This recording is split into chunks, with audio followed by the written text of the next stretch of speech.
जय जगन्नाथ पिलाने आज देखा selected long question political science core 9 पिलाने आज पिलाने स्टार्ट हेबो पॉलिटिकल साइंस कोर 9 देखि नंतु पिलाने जोमार मिस करंतु ना एवं ता सहित जो माने पिलाने एही चैनल रे प्रथम थर पे आउचंती ताले शेष रे सब्सक्राइब करको भूलंतु ना एवं डेली पिलाने एही चैनल रे डेली वीडियो अपलोड हो किसी भी डरवा ना केवल आपण मानकु वाच करिवार अछि जदि पिलाने आपण माने एग्जाम पूर्व प्रिपरेशन करिवे देन जाइना पिलाने आपनकर एग्जाम बेस्ट रु बेस्ट हो एवं आपण माने भलो स्कोर करि पारे पिलाने जहाँ जहाँ सिलेबस अछि पिलाने से हिसाब रे लॉन्ग क्वेश्चन जरिया पिलाने वीडियो कंप्लीट हो किसी भी डरवा ना देखो पिलाने शेष रे आसी सारछि पिलाने एवं डेली पिलाने कोर 8 कोर 9 एवं आ किछि दिन पर पिलाने कोर 10 भी आसीबो देन जाइना सब जाको डेली वीडियो अपलोड हेबो देखिबा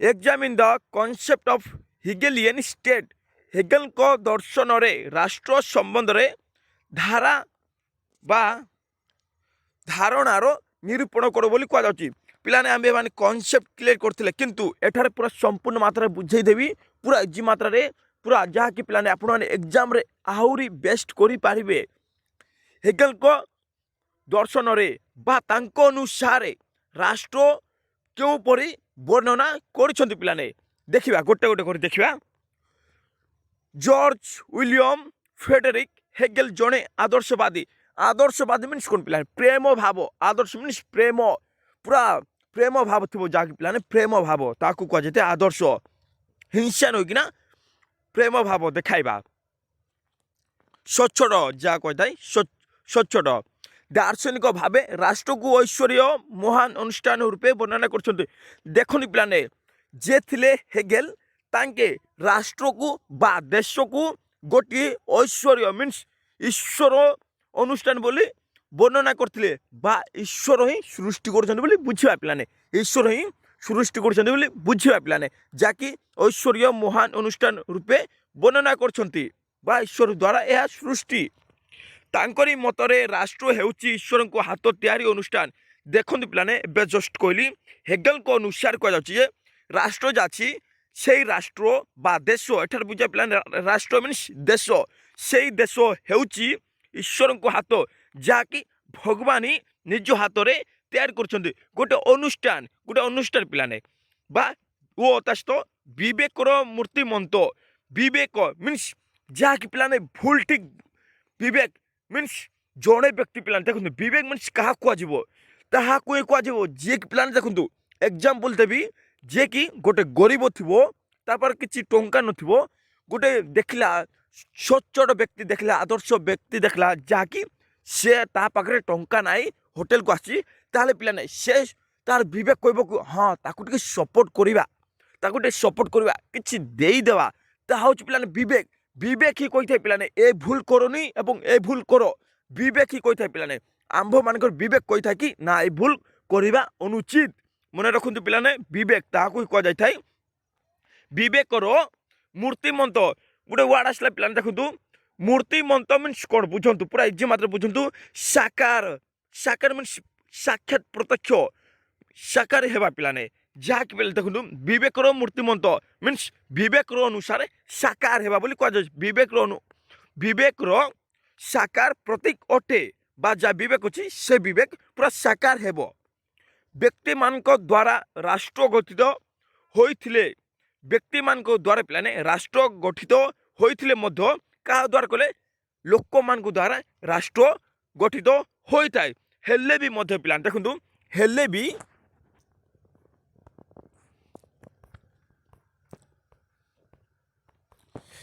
भी व्यक्ति मान पर इच्छा हेले भी पिलाने ता हेले भी लोक मान इच्छा जहाँकि पिलाने लोक मान इच्छा था से इच्छा और व्यक्तित्व मीन्स कौन पर्सनालीटी पिलाने जहाँकि व्यक्तित्वर विकास पर्सनालीटी डेवलपमेंट कह जाए व्यक्तित्व मीन्स व्यक्तित्व पर्सनालीटी रही था बोली कह जाउची इच्छा और ता सहित व्यक्तित्व रही था बोली से मत देइछंती तांकरी मतरे राष्ट्र एक नैतिक अनुष्ठान अटे देखते पिलाने हेगेल को मत अनुसार राष्ट्र हूँ गोटे नैतिक अनुष्ठान ଯାହାକି ଭୁଲ ଠିକକୁ ବୁଝାଇଥାଏ। ନୈତିକ ମିନ୍ସ କ'ଣ? ଯାହାକୁ କି ଭୁଲ ଠିକ ବୁଝିବାର କ୍ଷମତା ରହିଥିବ। ନୈତିକ ଭୁଲ ଠିକ ଏବଂ ବ୍ୟକ୍ତିର ନୈତିକତାର ଅଭିବୃଦ୍ଧି ଏବଂ ଲୋକମାନେ ଚିନ୍ତା ରହିଥାଏ ସେ କ'ଣ କରୁଛି କ'ଣ କରୁନାହିଁ, ବ୍ୟକ୍ତି କ'ଣ ଭୁଲ କରୁଛି ଏବଂ କ'ଣ ଠିକ କରୁଛି, সেই ଅଭିବୃଦ୍ଧି ମିନ୍ସ କ'ଣ? ଅଭିବୃଦ୍ଧି ମିନ୍ସ କ'ଣ ପିଲାମାନେ ଦେଖନ୍ତୁ, ଅଭିବୃଦ୍ଧି ମିନ୍ସ ଏଠାରେ ବୁଝିବା ବୃଦ୍ଧି ହେବା, ବଢ଼ିବା ବୁଝିବା, କିମ୍ବା ପିଲାମାନେ ବଢ଼େଇବା ପ୍ରକ୍ରିୟା ବୁଝିବା ଏବଂ ତା ସହିତ ଉନ୍ନୟନ ବୁଝିବା ବା ଦେଖିବା କି ବିକାଶ ବୁଝିବା ପିଲାମାନେ। সেই ନୈତିକତାର ବିକାଶ ଯାହାକି ଲୋକମାନଙ୍କର ନୈତିକତା ଅଛି, ଭୁଲ ଠିକ ବୁଝିବାର କ୍ଷମତା ଅଛି, ସେସବୁକୁ ବିକାଶ ବା ବୃଦ୍ଧି କରିବ ବୋଲି କୁହାଯାଉଛି। ତା ପାଇଁ ପ୍ରଚେଷ୍ଟା, ପ୍ରଚେଷ୍ଟା ମିନ୍ସ କ'ଣ ପିଲାମାନେ? ଗୋଟେ ୱାର୍ଡ ଆସିଲା ପ୍ରଚେଷ୍ଟା ମିନ୍ସ ତାହାକୁ କୁହାଯାଉ ଯାହାକି ପିଲାମାନେ କୋସିସ କରିବା ପିଲାମାନେ। କୋସିସ ବା ପ୍ରୟାସ କୁହାଯାଇଥାଏ। ପ୍ରୟାସ ବା ପ୍ରୟତ୍ନ କୁହାଯାଇଥାଏ ବା ପ୍ରଚେଷ୍ଟା ବା କୋସିସ ତାହାକୁ କୁହାଯାଇଥାଏ ପିଲାମାନେ ପ୍ରଚେଷ୍ଟା ବା କୋସିସ କରିଥାଏ। କେଉଁପରି? ଲୋକମାନଙ୍କର ନୈତିକତା ଯାହା ଅଛି ତାହାକୁ ବୃଦ୍ଧି କରିବା ପାଇଁ ପ୍ରକାଶ କହୁଛି ପିଲାମାନେ ବା ପ୍ରୟାସ କରିଥାଏ ବା ପ୍ରଚେଷ୍ଟା କରିଥାଏ ବା ଚେଷ୍ଟା କରିଥାଏ। ସେ ରାଷ୍ଟ୍ରର ଉତ୍ପତ୍ତି ସମ୍ବନ୍ଧରେ ରହିଥିବା ସାମାଜିକ ଚୁକ୍ତି ସିଦ୍ଧାନ୍ତକୁ ସମ୍ପୂର୍ଣ୍ଣ ଭାବେ ପ୍ରତ୍ୟାଖ୍ୟାନ କରୁଛନ୍ତି। ଦେଖନ୍ତୁ ପିଲାମାନେ କିଏ କହିଲେ? ସେ ରାଷ୍ଟ୍ରର ଉତ୍ପତ୍ତି ମିନ୍ସ ହେଗେଲ କହିଛନ୍ତି କି ପିଲାମାନେ ରାଷ୍ଟ୍ର ଉତ୍ପତ୍ତି କେଉଁପରି ସୃଷ୍ଟି ହେଲା, ଉତ୍ପତ୍ତି ମିନ୍ସ ସୃଷ୍ଟି ହେଲା, ତା ସମ୍ବନ୍ଧରେ ରହିଥିବା ସାମାଜିକ ଚୁକ୍ତି। ଦେଖନ୍ତୁ ପିଲାମାନେ ସାମାଜିକ ଚୁକ୍ତି ମିନ୍ସ କହିସାରିଛି କୋର୍ସ 7 ଭିଡ଼ିଓରେ ପିଲାମାନେ, ଯାହାକି ଲୋକମାନଙ୍କର ବୁଝାମଣା ଦ୍ୱାରା ବା ଲୋକମାନଙ୍କର ଅନୁମତି ଦ୍ୱାରା ବା ଲୋକମାନେ ଚିନ୍ତା କରିବା ଦ୍ୱାରା ସେ ବୁଝାମଣା ଦ୍ୱାରା ସୃଷ୍ଟି ହୋଇଥାଏ ବୋଲି କୁହାଯାଉଛି। ତାହା ନୁହେଁ ପିଲାମାନେ, ଏଠାରେ ତାହା ନୁହେଁ, ସମ୍ପୂର୍ଣ୍ଣ ଭାବେ ପ୍ରତ୍ୟାଖ୍ୟାନ ମିନ୍ସ ଏଠାରେ ବୁଝିବା ଅସ୍ୱୀକାର ବୁଝିବା ପିଲାମାନେ। ଅସ୍ୱୀକାର ଯେଥିଲେ ହେଗେଲ ତାଙ୍କେ ସମ୍ପୂର୍ଣ୍ଣ ମାତ୍ରାରେ ଚୁକ୍ତି ସିଦ୍ଧାନ୍ତକୁ ଅସ୍ୱୀକାର କରୁଛନ୍ତି ବୋଲି କୁହାଯାଉଛି। ନେକ୍ସଟ, ହେଗେଲଙ୍କ ଦ୍ୱନ୍ଦାତ୍ମକ ନିୟମାନୁସାରେ ପରିବାରରୁ ସମାଜ ଓ ତା ସହିତ ସମାଜର ରାଷ୍ଟ୍ର ସୃଷ୍ଟି ହୋଇଥାଏ। ହେଗେଲଙ୍କ ଦ୍ୱନ୍ଦାତ୍ମକ ମିନ୍ସ କ'ଣ? କ'ଣ ହେଲା, କାହିଁକି ହେଲା, କେଉଁପରି ହେଲା, ତାହାକୁ ପିଲାମାନେ କୁହାଯାଇଥାଏ ଦ୍ୱନ୍ଦାତ୍ମକ। କ'ଣ ପାଇଁ ହେଲା, କାରଣ କ'ଣ ଖୋଜିଥାଏ, ଦ୍ୱନ୍ଦାତ୍ମକ ହେଲା। ସେ ଦ୍ୱନ୍ଦାତ୍ମକ ପିଲାମାନେ କ'ଣ ପାଇଁ ହେଲା, କାହିଁକି ହେଲା, କାରଣ କ'ଣ, ତା ହେଉଛି ଦ୍ୱନ୍ଦାତ୍ମକ। ନିୟମ ବା ଗୋଟେ ନିୟମ ରହିଥାଏ, ସେଇ ନିୟମ ହେଉଛି ଦ୍ୱନ୍ଦାତ୍ମକ। କେମିତି ରାଷ୍ଟ୍ର ଗଠନ ହେଲା ବା କେମିତି ରାଷ୍ଟ୍ର ସୃଷ୍ଟି ହେଲା, ତା ହେଉଛି ପିଲାମାନେ ଗୋଟେ ଦ୍ୱନ୍ଦାତ୍ମକ ନିୟମ ଅନୁସାରେ ପରିବାରରୁ, ଦେଖୁନି ପିଲାମାନେ ପରିବାର ରହିଥାଏ, ସମସ୍ତ ପରିବାର ଥାଏ, সেই ପରିବାର ସମାଜ ଓ ତା ସହିତ ସମାଜରୁ ରାଷ୍ଟ୍ର ସୃଷ୍ଟି ହୋଇଥାଏ। সেই ପରିବାର ସମାଜ ସୃଷ୍ଟି ହେବ ଏବଂ ତା ସହିତ ସମାଜରୁ କ'ଣ ସୃଷ୍ଟି ହେବ କହିଲେ? ରାଷ୍ଟ୍ର। সেই ରାଷ୍ଟ୍ର ସୃଷ୍ଟି ହୋଇଥାଏ ବୋଲି କୁହାଯାଉଛି। ମାନବିକ ବିବେକ ଓ ବିଚାର ଶକ୍ତିରୁ ପରିବାର, ସମାଜ ଓ ଶେଷରେ ରାଷ୍ଟ୍ର ସୃଷ୍ଟି ହୋଇଛି। ଦେଖନ୍ତୁ ପିଲାମାନେ ମାନବିକ ବିବେକ, ମଣିଷର ଦିଲ, ହାର୍ଟ ଯାହା କୁହାଯାଇଥାଏ, ହାର୍ଟ ବା ଗୋଟେ ଚିନ୍ତା ବା ଭଲ ମନ୍ଦ ବୁଝିବା ପିଲାମାନେ ବା ଗୋଟେ ଗରିବକୁ ସହଯୋଗ କରିବା, ଗୋଟେ ଖରାପ ଦିଗ ଗଲେ ତାକୁ ନେଗେଟିଭକୁ ଟାଣି କରି ପଜିଟିଭ ନେବା, ତାକୁ କୁହାଯାଇଥାଏ ବିବେକ ପିଲାମାନେ। ଯାହାକି ଗୋଟେ ବ୍ୟକ୍ତି ପଡ଼ିଗଲା ତାକୁ ସହଯୋଗ କରିବା, ତା ହେଉଛି ମଣିଷର ବିବେକ। ହୃଦୟ କହିଥାଏ ହଁ ତାହାକୁ ସହଯୋଗ କରନ୍ତୁ ବୋଲି। ମାନବିକ ବିବେକ ଓ ବିଚାର ଶକ୍ତିରୁ ତାଙ୍କର ଚିନ୍ତା ରହିଥାଏ, সেই ଚିନ୍ତା ଶକ୍ତିରୁ ପରିବାର ଓ ତା ସହିତ ସମାଜ ଓ ଶେଷରେ ରାଷ୍ଟ୍ର ସୃଷ୍ଟି ହେଉଛି ବୋଲି କୁହାଯାଉଛି। ସେ ମତ ଦେଇଥିଲେ ମିନ୍ସ ହେଗେଲ ମତ ଦେଇଥିଲେ ଏସବୁ।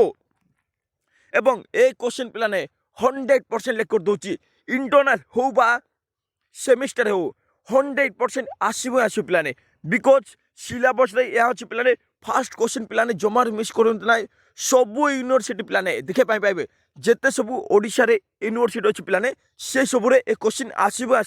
ବିକଜ ପିଲାମାନେ ପ୍ରଥମ କ୍ୱେଶ୍ଚନ୍ 100% ପଚାରିଥାଏ ଲଙ୍ଗ କ୍ୱେଶ୍ଚନ୍ ଜରିଆରେ। ଏବେ ଦେଖିବା ହେଗେଲଙ୍କ ରାଷ୍ଟ୍ର ସମ୍ବନ୍ଧୀୟ ଧାରଣା। ତାଙ୍କ ଅନୁସାରେ ରାଷ୍ଟ୍ର କେଉଁପରି ସୃଷ୍ଟି ହେଲା, କାହିଁକି ହେଲା, ଗୋଟେ ଦ୍ୱନ୍ଦାତ୍ମକ ଥିବ ବା ଯୁକ୍ତିଯୁକ୍ତ ଦ୍ୱାରା ସୃଷ୍ଟି। ଏବଂ এই କ୍ୱେଶ୍ଚନ୍ ପିଲାମାନେ ଯଦି ପଡ଼େ ନା, ତାହେଲେ ପିଲାମାନେ ଆପଣମାନେ ପଜିଟିଭ ଲେଖିବେ ବା ସକ୍ରିୟ ହିସାବରେ ବା ରାଷ୍ଟ୍ର ସମ୍ବନ୍ଧିତ ହିସାବରେ ରାଷ୍ଟ୍ର କିପରି ବିକାଶ ହେଲା ବା ରାଷ୍ଟ୍ରକୁ କେଉଁପରି ବର୍ଣ୍ଣନା କରୁଛନ୍ତି ହେଗେଲ বা রাষ্ট্রর যুক্তিযুক্তা কিপরি থিলা তাহা হচ্ছে পিলানে গোটে গোটে পজিটিভ হিসাবে গোটে সক্রিয় হিসাবে যাকে পিলানে সক্রিয় হিসাবে যদি লেখিবে তাহলে পিলানে আপনার মার্ক কে বি কাটবে না পুরা পুরা রাইট হিসাবে যা কুযাই পিলানে বা গোটে পজিটিভ হিসাবে देखा राष्ट्र को एक जीवंत पिंड भाव वर्णना राष्ट्र को पिलाने बा देश को पिलाने बुझा देश को गोटे जीवंत जार जीवन अच्छी पिलाने जीवंत पिंड मीन्स कौन पिलाने गोटे वार्ड आसला पिंड मीन्स एठार बुझा शरीर राष्ट्र गोटे जीवंत शरीर भाव वर्णना कर किए हेगेल यह हूँ गोटे पिलाने पॉजिटिव से पिलाने संपूर्ण मात्रा पॉजिटिव रे जीव गोटे भी नेगेटिव जीवन ना पॉजिटिव रे ही लिखिए जदि क्वेश्चन पड़े राष्ट्र गोटे जीवंत शरीर भाव वर्णना कर किए कहले हेगेल तांको मत अनुसार देखा राष्ट्र एक जीवंत पिंड बा जीवंत शरीर पिंड मीन शरीर भाव व्यक्तिर पूर्ण स्वाधीनता स्वमंगल विधान चिंताधारा परिपोषण करता है राष्ट्र पिलाने समस्त लोक मानकर मंगल चाहिए समस्त लोक मानकर स्वाधीनता प्रदान करता है समस्त लोक मानकर असुविधा को सुविधा आड़े टाणी नहीं थाए से सब कह पाने परिपोषण करता बोली कह परिपोषण मीन्स कौन पिलाने पालन करवा पालन परिपोषण मीन्स से सब दे था चिंताधारा पालन कर जाए बा से सब राष्ट्र प्रकाश बा से सब राष्ट्र लोक मान को परिपोषण कर से सब सुविधा जोगाई दे था प्रत्येक राष्ट्र उद्देश्य आंतर्जातिक सार्वजनीनता निर्दिष्ट ज्ञान बिना विकास संभवपर हो पार संभावना न थाए देखो पे गोटे वार्ड आसी प्रत्येक राष्ट्र उद्देश्य जिते सब राष्ट्र मीन जिते सब देश अच्छी से देश रे बा से राष्ट्र उद्देश्य आंतर्जातिक सार्वजनीनता आंतर्जातिक मीन कौन वर्ल्ड पिलाने बुझे पिलाने वर्ल्ड सब देश बुझा से सब देश सार्वजनीनता मीन्स लोक माने निर्दिष्ट ज्ञान बिना से ही लोक माने जे कि वर्ल्ड रे जिते सब देश अच्छी से देश मानक लोक माने रोचंती निर्दिष्ट ज्ञान जहाँकि पिलाने देखो निर्दिष्ट ज्ञान जहाँकि ज्ञान रहा कथा निर्दिष्ट ज्ञान बिना विकास संपर हो पार संभावना न थाए जदि पिलाने लोक मानक मध्य लोक मानकर माइंड रे ज्ञान नाई ताहले पिलाने ए सब पिलाने संभवपर हो पार ना बा विकास हो पार ना से पिलाने देखो गोटे एग्जांपल सहित बुझेदेवी आपणकर देखो आपणकर जदि अधिकार क्षुण्ण है आपण मैंने वीकनेस अच्छा बा आपण मैंने पढ़ी ना ताहले पिलाने आपण जमीती बा केमिति कले भी जेकोसी रास्ता आपणैले भी आपणकर अधिकार बा स्वाधीनता आसब ना से आसो पिलाने जो कि आप एजुकेटेड थे से एजुकेटेड हिसाब से आपने स्ट्रगल करेंगे से व्यक्ति सहित स्ट्रगल करेंगे जहाँकि आपणकर अधिकार क्षुण्ण होती देन जाइए पिलाने से व्यक्ति हारीज जा कौन देखुरी आपणकर पावर देखुरी आपणकर नॉलेज देखुरी आपणकर आपण मान पाखे नॉलेज अच्छी देन जाइए पिलाने आपने सबकि पाइपर पिलाने नॉलेज ही एमती गोटे रास्ता जहाँकि पिलाने गोटे नेगेटिव रु बा गोटे अंधारू पिलाने आलोक आड़ को टाणी नहीं थाए अंधारू आलोक आड़ को टाणी नहीं थाए हूँ पिलाने गोटे एजुकेशन से पिलाने कहुचे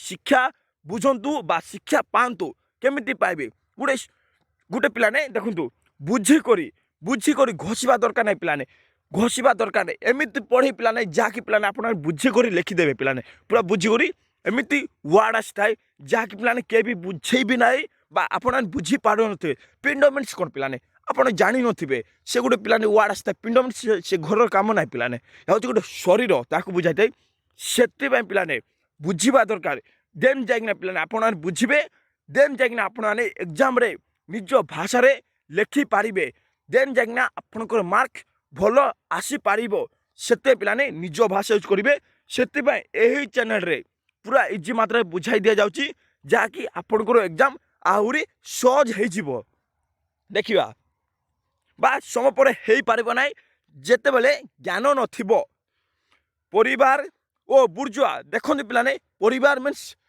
गोटे फैमिली पिलाने लोक भिन्न भिन्न फैमिली रही थाए परिवार रही थाए समस्त परिवार रही थाए कहुच्छे ओ बुर्जुआ बुर्जुआ मीन्स कौन धनी धनी जे कि पिलाने मालिक कहुच्छे मालिक से श्रेणी बा यही मान श्रेणी स्वार्थ पाई स्वार्थ मीन्स कौन उन्नति ପରିବାର ଓ ତା ସହିତ ବୁର୍ଜୁଆ ଶ୍ରେଣୀର ଯେତେ ସବୁ ଧନୀ ଲୋକମାନେ ଯିବେ ତା ସ୍ୱାର୍ଥ ବା ଉନ୍ନତି ରାଷ୍ଟ୍ର ସହ ଜଡ଼ିତ ରହିଥାଏ।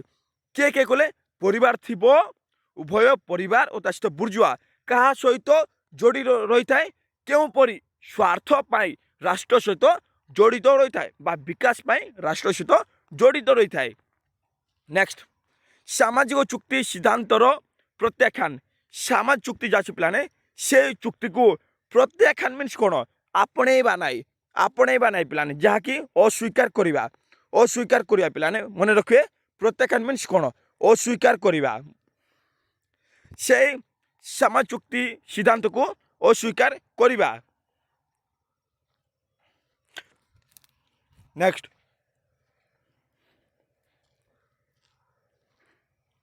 সমাজ চুক্তি সিদ্ধান্তକୁ প্রত্যাখ্যান বা সমাজ চুক্তি যা ଅଛି ପିଲାମାନେ ବୁଝାମଣା সেই ସବୁକୁ ଅସ୍ୱୀକାର କରିବା।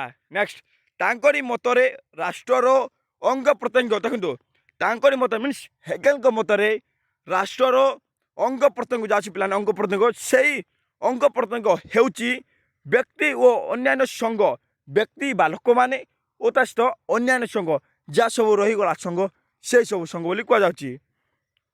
ଯେଉଁମାନଙ୍କ ରାଷ୍ଟ୍ର ପ୍ରତି ଆନୁଗତ୍ୟତା ପ୍ରଦର୍ଶନ କରିଥାନ୍ତି ଯେଉଁମାନଙ୍କୁ ପିଲାମାନେ ଯେଉଁମାନଙ୍କ ରାଷ୍ଟ୍ର ପ୍ରତି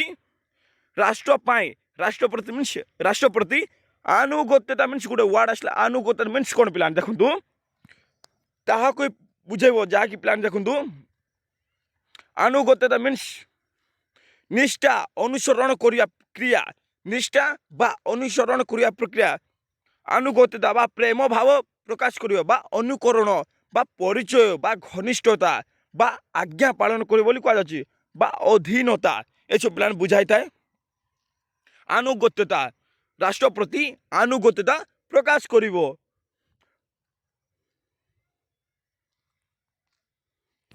ନେକ୍ସଟ ରାଷ୍ଟ୍ର ଏକ ବାସ୍ତବ ଈଶ୍ୱର ଭାବେ ବ୍ୟକ୍ତି ବିଶେଷଙ୍କର ସାମୂହିକ ସ୍ୱାଧୀନତାର ସୁରକ୍ଷା କରିଥାଏ। ରାଷ୍ଟ୍ର ପିଲାମାନେ ଯା ଅଛି ସେଇ ରାଷ୍ଟ୍ର ଗୋଟିଏ ରିଏଲ୍ରେ ଈଶ୍ୱର ଭାବେ ବା ଭଗବାନ ଭାବେ ବ୍ୟକ୍ତି ବିଶେଷଙ୍କର ବା ଲୋକମାନଙ୍କର ସାମୂହିକ ମାନେ ସମସ୍ତଙ୍କର ଯେତେ ସବୁ ଲୋକମାନେ ଅଛନ୍ତି ସେଇ ଲୋକମାନଙ୍କର ସ୍ୱାଧୀନତା ସୁରକ୍ଷା କରିଥାଏ। ତେଣୁ ରାଷ୍ଟ୍ରକୁ ଆଇନଗତ କାରଣରୁ ବିରୋଧ କରାଯାଇପାରିବ ନାହିଁ। ତେଣୁକରି ପିଲାମାନେ ରାଷ୍ଟ୍ରକୁ ଗୋଟିଏ ଆଇନଗତ ଯାହାକି ଆଇନ ଥିବ ସେଇ ଆଇନଗତ କାରଣରୁ ବିରୋଧ କରାଯାଇପାରିବ ନାହିଁ ବା ତାହାକୁ ବିରୋଧ କରାଯାଇପାରିବ ନାହିଁ ବୋଲି କୁହାଯାଉଛି। ରାଷ୍ଟ୍ର ଏକ ନ୍ୟାୟିକ ସଂଗଠନ ରୂପେ ନ୍ୟାୟ ଅନ୍ୟାୟ ଭଲ ମନ୍ଦ ଠିକ୍ ଭୁଲ ଆଦିର ନିବାରଣ କରିଥାଏ। ରାଷ୍ଟ୍ର ଗୋଟିଏ ନ୍ୟାୟିକ ହିସାବରେ ଯାହାକି ପିଲାମାନେ ଲୋକମାନଙ୍କୁ ନ୍ୟାୟ ମିଳିବା କଥା ସେଇ ହିସାବରେ ସଂଗଠନ ରୂପେ ନ୍ୟାୟ ଅନ୍ୟାୟ କ'ଣ ନ୍ୟାୟ ହେଲା କ'ଣ ଅନ୍ୟାୟ ହେଲା କ'ଣ ଭଲ କ'ଣ ମନ୍ଦ ଠିକ୍ କ'ଣ ଭୁଲ କ'ଣ ଏଇସବୁ ଦେଖିକରି ନିବାରଣ କରିଥାଏ ବୋଲି କୁହାଯାଉଛି ପିଲାମାନେ।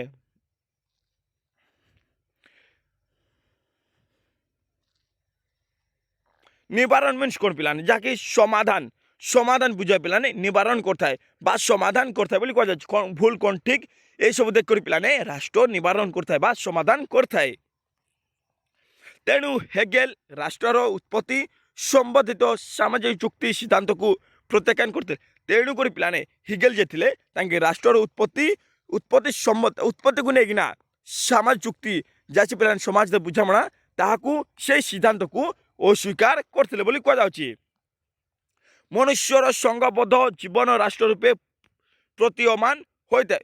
ମଣିଷର ବା ସଂଘବଦ୍ଧ ମିନ୍ସ କ'ଣ ପିଲାମାନେ ଯାହାକି ପିଲାମାନେ ସମ୍ପର୍କ ଥିବ ସଂଘବଦ୍ଧ ହିସାବରେ ପିଲାମାନେ ବା ସଂଘବଦ୍ଧ ଯାହାକି ପିଲାମାନେ ଜଡ଼ିତ ଥିବ ବା ମିଳିମିଶି କରି ଥିବେ ବା ଯୋଡ଼ି ହୋଇ ରହିଥିବାକୁ ବୁଝାଇଥାଏ ପିଲାମାନେ ବା ସଂଗଠିତ ବୁଝିବା ପିଲାମାନେ ସଂଗଠିତ ବା ମିଳିମିଶି କରି ସଂଘବଦ୍ଧ ହିସାବରେ ଜୀବନ ରାଷ୍ଟ୍ର ରୂପେ ପ୍ରତୀୟମାନ ହୋଇଥାଏ।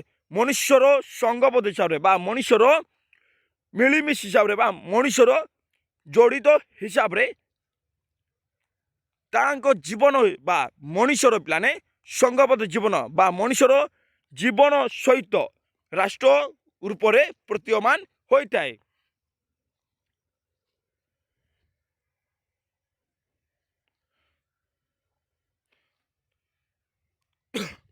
ମନୁଷ୍ୟର ସଂଘବଦ୍ଧ ଜୀବନ ରାଷ୍ଟ୍ର ରୂପରେ ଦେଖା ଦେଇଥାଏ ବୋଲି କୁହାଯାଏ। ପ୍ରତ୍ୟେକ ମିନ୍ସ ଦେଖା ଦେଇଥାଏ। ଦେଖିବା ହେଗେଲଙ୍କ ମତରେ ମନୁଷ୍ୟ ଏକ ସାମାଜିକ ପ୍ରାଣୀ ହିସାବରେ ସଂଘବଦ୍ଧ ଜୀବନଯାପନ କରିଥାଏ। ହେଗେଲଙ୍କ ମତ ଅନୁସାରେ କୁହାଯାଉଛି ମନୁଷ୍ୟ ଗୋଟିଏ ସାମାଜିକ ପ୍ରାଣୀ ବା ସମାଜରେ ମଣିଷମାନେ ବସବାସ କରିଥାନ୍ତି। ସେଥିପାଇଁ ସାମାଜିକ ପ୍ରାଣୀ ବୋଲି ହିସାବରେ ସଂଘବଦ୍ଧ ବୋଲି ତାଙ୍କେ ଧରିଛନ୍ତି ବା ସଂଘବଦ୍ଧ ଜୀବନଯାପନ କରିଥାନ୍ତି ବା ମିଳିମିଶି ହିସାବରେ ଜୀବନ ବିତାଇଥାନ୍ତି। କିଏ କହୁଛନ୍ତି? ହେଗେଲଙ୍କ ମତ ଅନୁସାରେ କୁହାଯାଉଛି ମନୁଷ୍ୟର ଏହି ସଂଘବଦ୍ଧ ଜୀବନରୁ ପରିବାର ସୃଷ୍ଟି ହୋଇ ପରେ ବୁର୍ଜୁଆ ଗୋଷ୍ଠୀ ଓ ଶେଷରେ ରାଷ୍ଟ୍ର ରୂପରେ ପ୍ରତୀୟମାନ ହୋଇପାରିଥାଏ। ଦେଖନ୍ତୁ ପିଲାମାନେ ମନୁଷ୍ୟର ଏହି ସଂଘବଦ୍ଧ ଅଛି ବା ମଣିଷର ଏହି ସମ୍ପର୍କ ଅଛି, ମିଳିମିଶି ଜୀବନ ଅଛି ବା ପୁରା ମିଳିମିଶି ହିସାବରେ ପିଲାମାନେ ଜଡ଼ିତ ହିସାବରେ ଲୋକମାନଙ୍କ ସମ୍ପର୍କ ହିସାବରେ ଜୀବନରୁ ପରିବାର ସୃଷ୍ଟି ହେଲା ଏବଂ ତାପରେ ବୁର୍ଜୁଆ। ଦେଖନ୍ତୁ ପିଲାମାନେ ଗୋଟେ ଗରିବ ଲୋକ ଧୀରେ ଧୀରେ ଶ୍ରମ କରି ପିଲାମାନେ ସେ ଧନୀ ହେଇଥାଏ। ତାହା କୁହାଯାଉଛି ବୁର୍ଜୁଆ ଗୋଷ୍ଠୀ ଓ ତା ସହିତ ଶେଷରେ ରାଷ୍ଟ୍ର ରୂପରେ ବର୍ତ୍ତମାନ ହୋଇଥାଏ ବା ଦେଖାଯାଇଥାଏ। ତାଙ୍କ ମତରେ ପରିବାର ବ୍ୟକ୍ତିର ସମସ୍ତ ଆବଶ୍ୟକତା ପରିପୂରଣ କରିପାରୁନଥିବା ଗୋଷ୍ଠୀକୁ ବୁର୍ଜୁଆ ଗୋଷ୍ଠୀର ସୃଷ୍ଟି ହୋଇଥାଏ। ଦେଖନ୍ତୁ ପିଲାମାନେ ତାଙ୍କ ମତ ମିନ୍ସ ହେଗେଲଙ୍କ ମତ ଅନୁସାରେ ପରିବାର ବ୍ୟକ୍ତିର ସମସ୍ତ ଯାହାକି ପିଲାମାନେ ପରିବାର ଅଛି ସେଇ ପରିବାର ବ୍ୟକ୍ତିର ସମସ୍ତ ଆବଶ୍ୟକତା ପୂରଣ ଯଦି କରିପାରୁନାହିଁ ତାହେଲେ ପିଲାମାନେ ତାହା ବୁର୍ଜୁଆ ଗୋଷ୍ଠୀରେ ସୃଷ୍ଟି ହୋଇଥାଏ ବୋଲି କୁହାଯାଉଛି। ହେଗେଲ ପରିବାରକୁ ପକ୍ଷ ଥେସିସ୍। ଦେଖନ୍ତୁ ପିଲାମାନେ ଏହାକୁ ମନେ ରଖିବେ ହେଗେଲ ପରିବାରକୁ ପକ୍ଷ ମିନ୍ସ ଗୋଟେ ପକ୍ଷକୁ ଯିବା। କେଉଁ ପକ୍ଷ? ପରିବାର ପକ୍ଷକୁ ବା ଗୋଟେ ସପକ୍ଷ ପିଲାମାନେ ସପକ୍ଷ ପଜିଟିଭ ହିସାବରେ ଥେସିସ୍ ଓ ବୁର୍ଜୁଆ ଗୋଷ୍ଠୀକୁ ପ୍ରତିପକ୍ଷ ବା ବୁର୍ଜୁଆ ଗୋଷ୍ଠୀକୁ ପ୍ରତିପକ୍ଷ ମିନ୍ସ ଗୋଟେ ନେଗେଟିଭ ହିସାବରେ ବିପରୀତ ହିସାବରେ ଆଣ୍ଟିଥେସିସ୍ ରୂପେ ବର୍ଣ୍ଣନା କରି ଉଭୟଙ୍କ ମଧ୍ୟରେ ମତଭେଦତାରୁ ସମନ୍ୱୟ ବା ଏସବୁମାନଙ୍କ ମଧ୍ୟରୁ ସମାନ ଭାବ ଯାହାକି ମତଭେଦ ଉପୁଜିଲା ସେସବୁକୁ ସମାନ ଭାବ ବା ସିନ୍ଥେସିସ୍ ଭାବେ ରାଷ୍ଟ୍ର ସୃଷ୍ଟି ହୋଇଥାଏ ବା ସେମାନଙ୍କୁ ଦ୍ୱନ୍ଦ୍ୱ ଯାହା ଅଛି ସେ ଦ୍ୱନ୍ଦ୍ୱକୁ ସମାଧାନ କରି ସମାନ ଭାବ ସୃଷ୍ଟି କରିବା ବୋଲି କୁହାଯାଉଛି। ନେକ୍ସଟ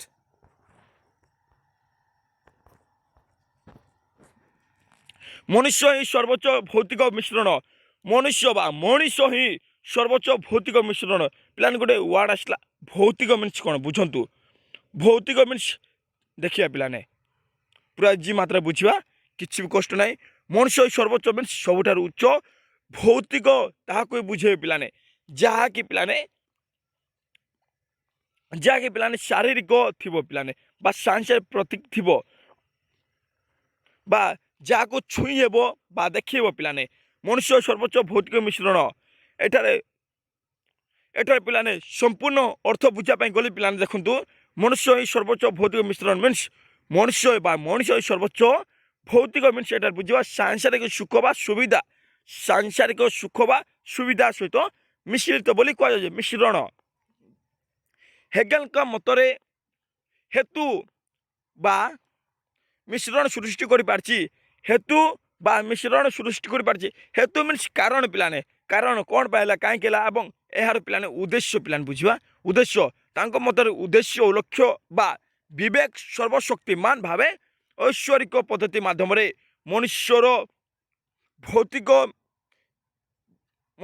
ଭୌତିକ ମିଶ୍ରଣ ସୃଷ୍ଟି କରିପାରିଛି। ଏଠାରେ କୁହାଯାଉଛି ପିଲାମାନେ ଯିଏ ଥିଲେ ହେଗେଲ ତାଙ୍କ ଅନୁସାରେ ଲକ୍ଷ୍ୟ ଓ ତା ସହିତ ବିବେକ କହିଲେ ଯାହାକି ଭୁଲ ଠିକ୍ ବୁଝିବାର କ୍ଷମତା ରହିଥାଏ। ସର୍ବଶକ୍ତିମାନ ଭାବେ ଐଶ୍ୱରିକ ବା ଈଶ୍ୱର ପଦ୍ଧତି ଗୋଟେ ହିସାବ ଦେଖିବା।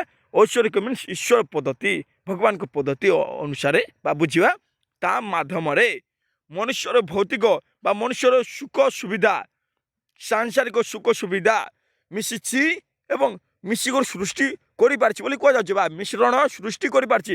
ଏସବୁ ମିଶିକରି ପିଲାମାନେ ସୃଷ୍ଟି କରିପାରିଛି। ମନୁଷ୍ୟକୁ ବାଦ ଦେଇ ହେତୁ ବା ବିବେକ ସ୍ପିରିଟ୍ର ଭୌତିକ ବିବର୍ତ୍ତନ ଆଦୌ ସମ୍ଭବ ନୁହେଁ। ଯଦି ପିଲାମାନେ ମନୁଷ୍ୟକୁ ବାଦ ଦେଲେ ପିଲାମାନେ ହେତୁ ଓ ତା ସହିତ ବିବେକ ଏ ଦୁଇଟା ପିଲାମାନେ ଭୌତିକ ବିବର୍ତ୍ତନ ବା ଭୌତିକ ପରିବର୍ତ୍ତନ ଭୌତିକ ବିକାଶ ପିଲାମାନେ ଭୌତିକ ବିବର୍ତ୍ତନ ମିନ୍ସ ପରିବର୍ତ୍ତନ ବା ବିକାଶ ଆଦୌ ସମ୍ଭବ ନୁହେଁ ବା ହେତୁ ଓ ତା ସହିତ ବିବେକକୁ ବାଦ ଦେଲେ ପିଲାମାନେ ଭୌତିକ ବିକାଶ ଆଦୌ ସମ୍ଭବ ହେଇପାରିବ ନାହିଁ ବୋଲି କୁହାଯାଉଛି। ତେଣୁ ସେ ମନୁଷ୍ୟକୁ ସର୍ବୋଚ୍ଚ ଭୌତିକ ମିଶ୍ରଣ ଭାବେ ଅବତାରଣା କରିଛନ୍ତି। ତେଣୁକରି ପିଲାମାନେ ସେ ମିନ୍ସ ହେଗେଲ ମନୁଷ୍ୟକୁ ସର୍ବୋଚ୍ଚ ଭୌତିକ, ଯାହାକି ପିଲା ଦେଖନ୍ତୁ ସର୍ବୋଚ୍ଚ ଭୌତିକ ବା ସାଇନ୍ସର ସୁଖ ସୁବିଧା ଭାବରେ ମିଶ୍ରଣ ଭାବେ ଅବତାରଣା କରିଛନ୍ତି। ନେକ୍ସଟ, ଆନ୍ତର୍ଜାତୀୟତାବାଦ ଫଳପ୍ରଦ ଭାବେ ସମ୍ପ୍ରସାରିତ ହେବା ଆବଶ୍ୟକ।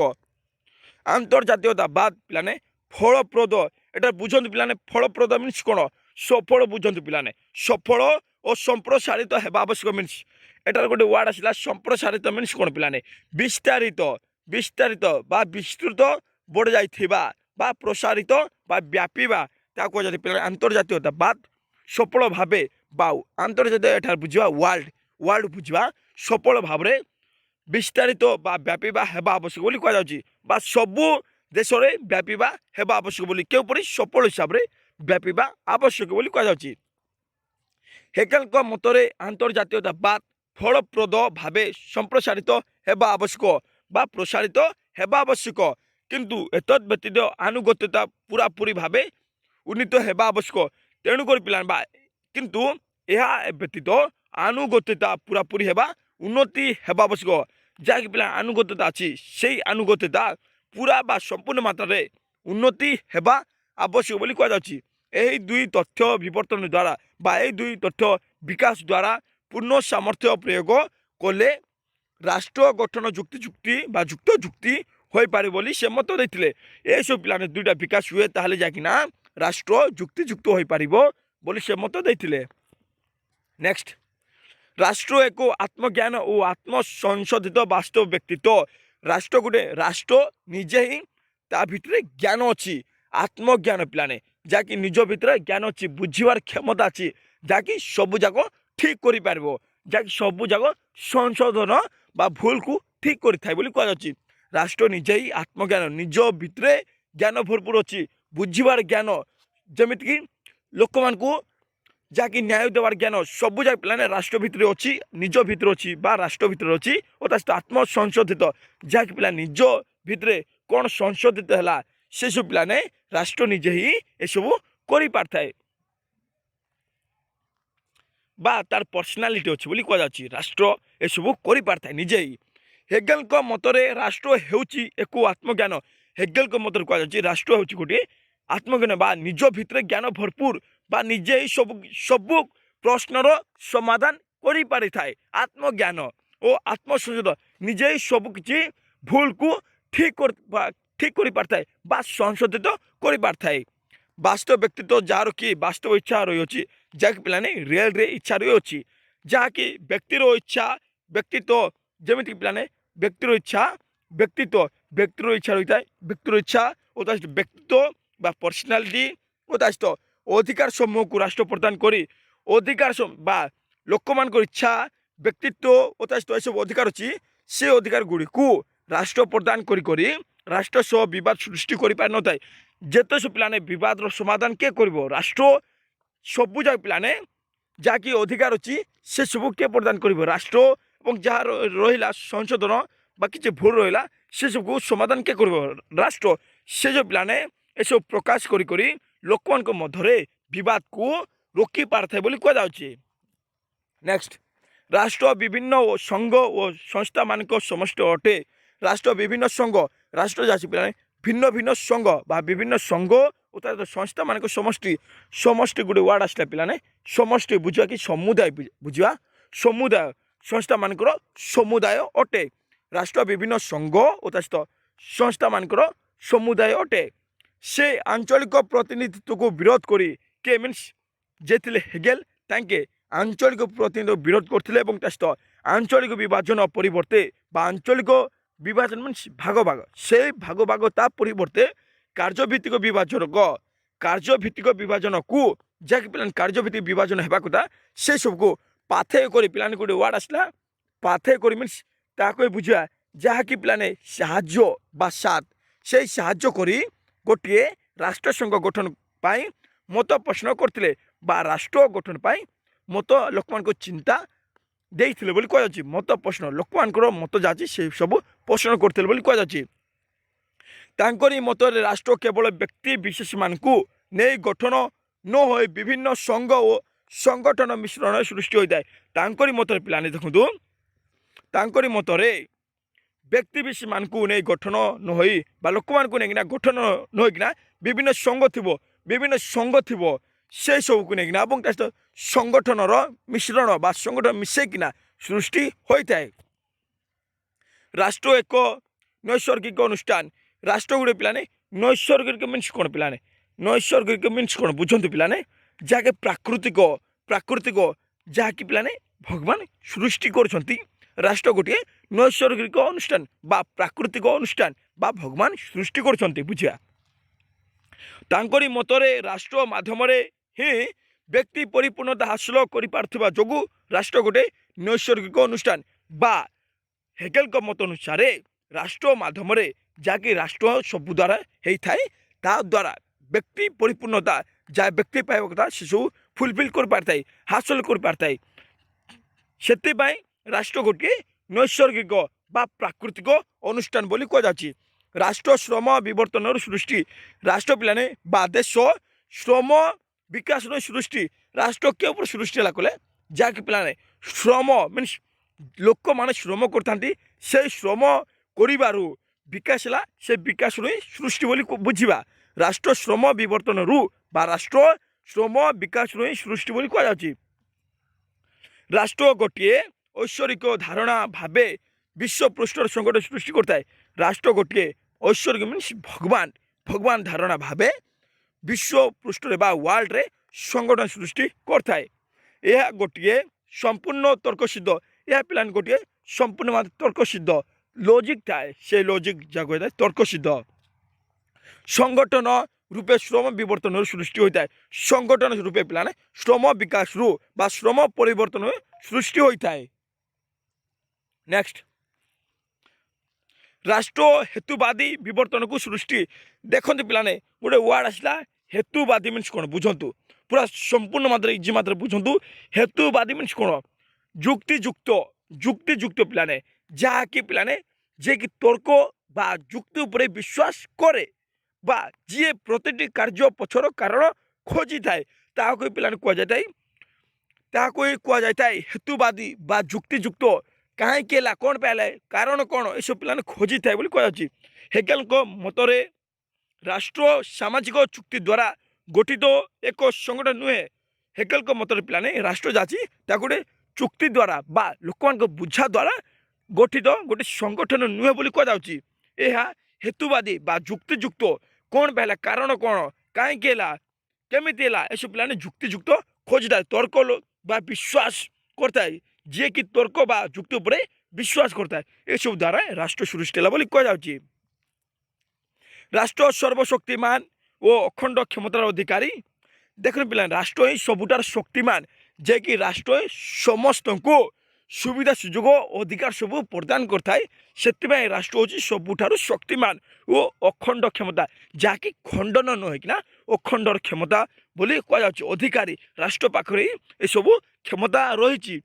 ହେଗେଲଙ୍କ ମତରେ ରାଷ୍ଟ୍ର ମଧ୍ୟରେ ହିଁ ବ୍ୟକ୍ତିର ପରିବାର, ରାଷ୍ଟ୍ର ମଧ୍ୟରେ ହିଁ ବ୍ୟକ୍ତିର ପରିବାର, ଯାହାକି ଲୋକମାନେ ପରିବାର ରହିଥାଏ, ସେ ପରିବାର ଧନ ଜୀବନ ସମ୍ପଦ ସୁରକ୍ଷା କରାଯାଏ। ରାଷ୍ଟ୍ର ପିଲାମାନେ ବ୍ୟକ୍ତିର ପରିବାରକୁ ସୁରକ୍ଷା କରିଥାଏ, ଧନ ଜୀବନ ସୁରକ୍ଷା କରିଥାଏ ଏବଂ ଲୋକମାନଙ୍କ ସମ୍ପତ୍ତି ଯାଉଛି ସେଇ ସମ୍ପତ୍ତିକୁ ସୁରକ୍ଷା କରିଥାଏ। ସେଥିପାଇଁ ରାଷ୍ଟ୍ର ହେଉଛି ସର୍ବଶକ୍ତିମାନ ଓ ଅଖଣ୍ଡ କ୍ଷମତାର ଅଧିକାରୀ। କାହା ମତରେ? ହେଗେଲଙ୍କ ମତରେ ପିଲାମାନେ।